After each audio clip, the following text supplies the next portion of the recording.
KC transcription number 254.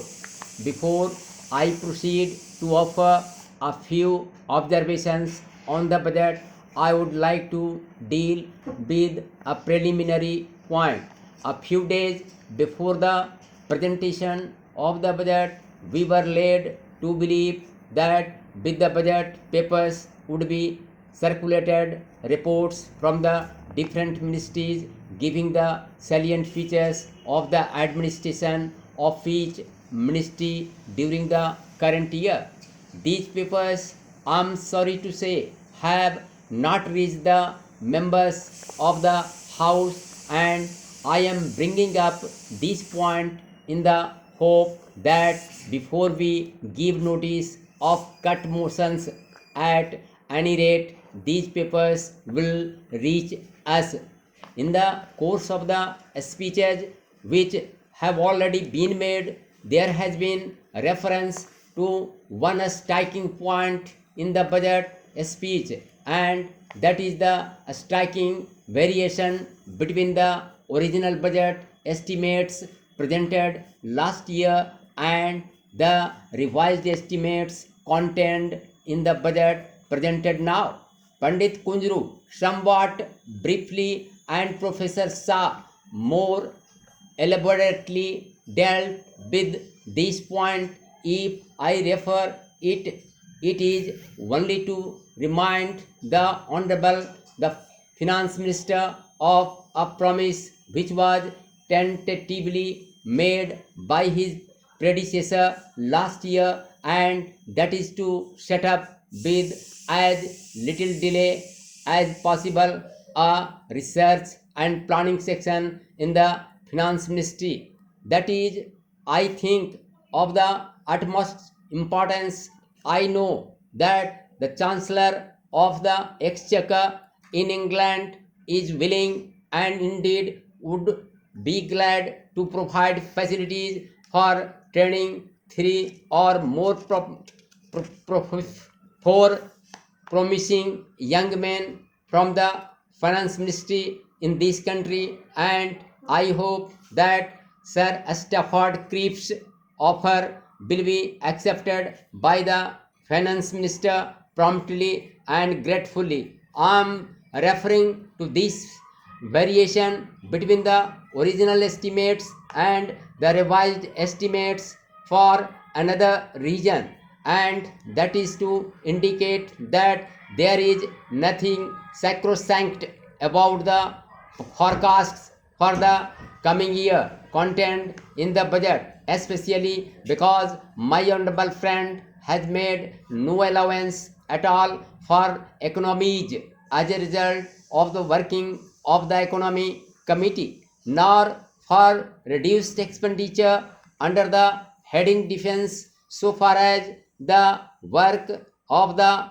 economy committee is concerned. I think the proper costume which the finance minister should have worn is not a lounge suit.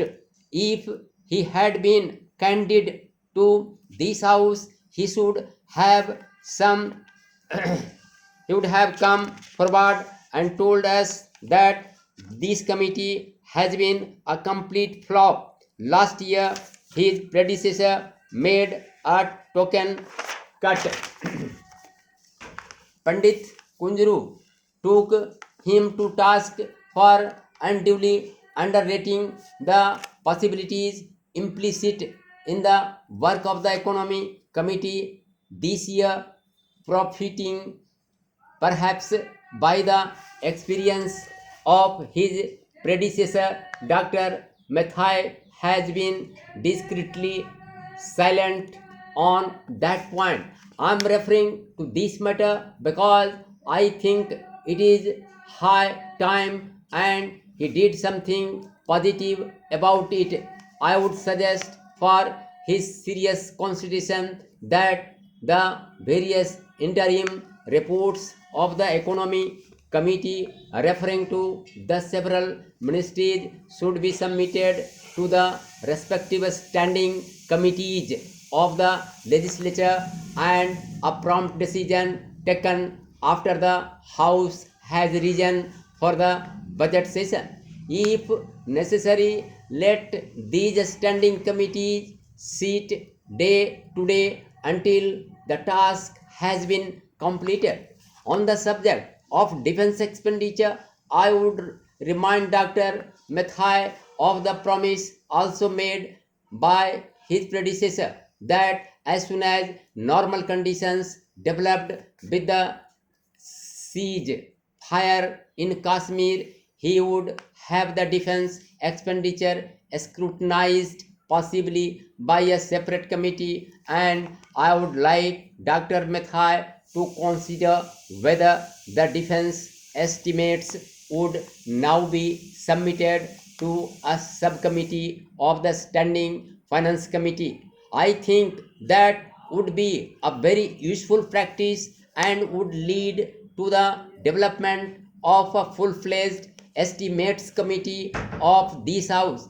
I am laying a stress on this point because while previous speakers have spoken on it only from the standing point of committee, I am looking at it from the standpoint of the work that is being done in the secretariat.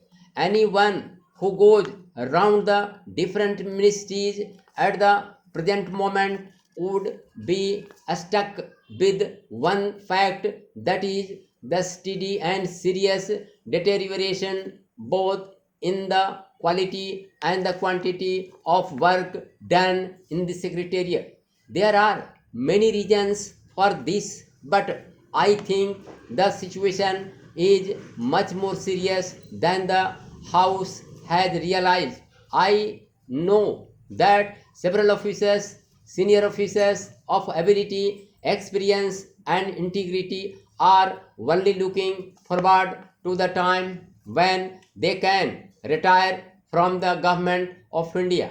I'm afraid it is true that there has been a tendency on the part of more than one ministry to set at naught the established practices in regard to recruitment and promotion of people in the secretariat. Men who have been thrown out for proved misdemeanor by the findings of the Public Service Commission have been brought back and gives responsible positions. The effect of all this is devastating on the morale of thousands of people who are working in the secretariat. This is an aspect of the problem which the members of the cabinet would do well to ponder over.